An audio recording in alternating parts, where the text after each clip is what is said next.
For the kingdom of heaven is like a householder who went out early in the morning to hire laborers for his vineyard. After agreeing with the laborers for a denarius a day, he sent them into his vineyard. And going out about the third hour, he saw others standing idle in the marketplace. To them he said, "You, go into the vineyard too, and whatever is right I will give you." So they went. Going out again about the 6th hour and the 9th hour, he did the same. And about the 11th hour, he went out and found others standing. And he said to them, "Why do you stand here idle all day?" They said to him, "Because no one has hired us." He said to them, "You, go into the vineyard too." And when evening came, the owner of the vineyard said to his steward, "Call the laborers and pay them their wages, beginning with the last up to the first." And when those hired about the 11th hour came, each of them received a denarius.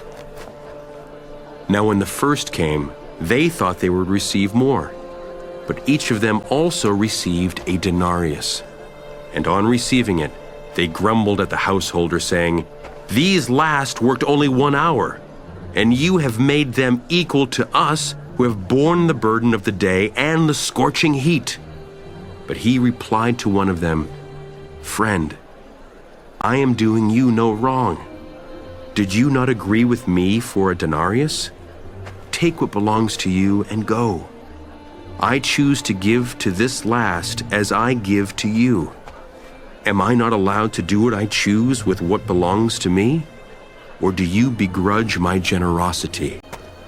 So, the last will be first, and the first last."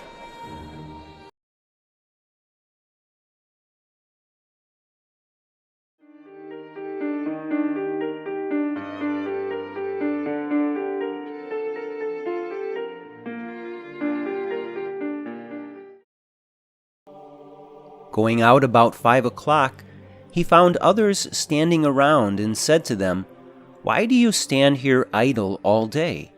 They answered, "Because no one has hired us." He said to them, "You too go into my vineyard."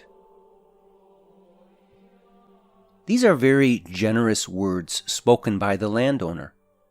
As the parable explains, this landowner hired workers for his vineyard early in the morning, and then again at 9 o'clock, noon, 3 o'clock, and finally at 5 o'clock. But at the end of the day, he paid them all the same daily wage as if they had all been working since early morning. The ones hired first were upset, thinking it was unfair that those who worked just an hour were paid the same wage as they were. But the landowner concludes, "What if I wish to give this last one the same as you? Or am I not free to do as I wish with my own money?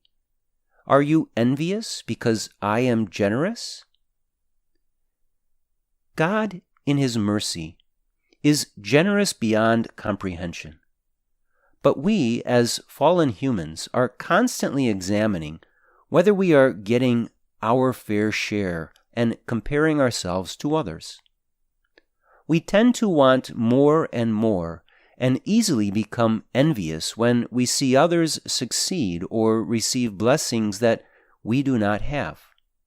For example, if someone is more popular than us on social media, or drives a nicer car, or has a bigger home, or goes on an expensive vacation, we often tend to notice with a sort of sorrow that we do not have what they do. And that is envy.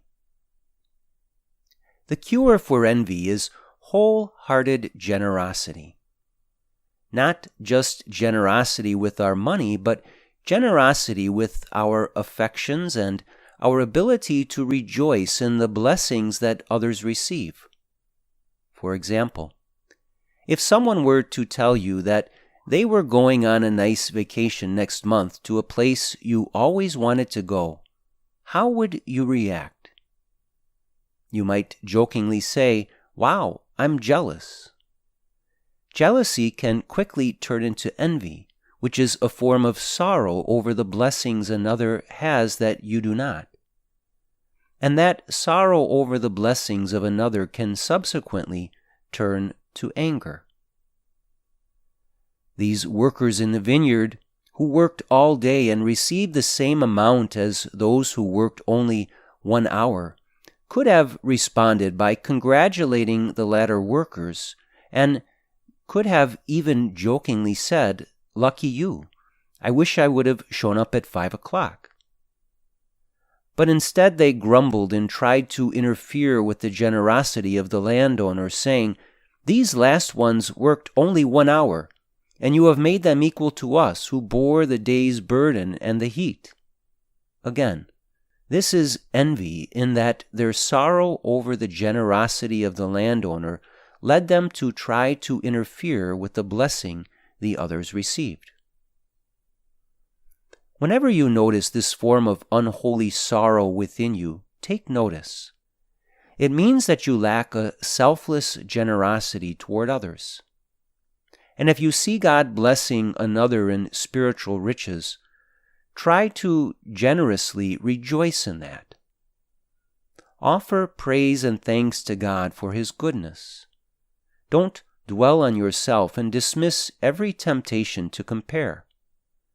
In many ways, every one of us is represented by those who worked only 1 hour and received a full daily wage. This is because we could never earn the grace of salvation. The one and only reason we are able to receive the gift of eternal salvation and every other grace given to us by God is because God is infinitely generous. Therefore, the goodness and generosity of God must be our constant focus, and we must rejoice in that generosity when it is given to us and when it is also given to others. Reflect today upon any tendency you have toward envy. Think about the blessings that others have been given that you have not. Sincerely look at your interior reaction to that and pray that God will grant you the gift of being able to be generous in your rejoicing in those blessings. Every blessing given by God must be the cause of our joy, no matter if those blessings are bestowed upon us or upon others. Let us pray.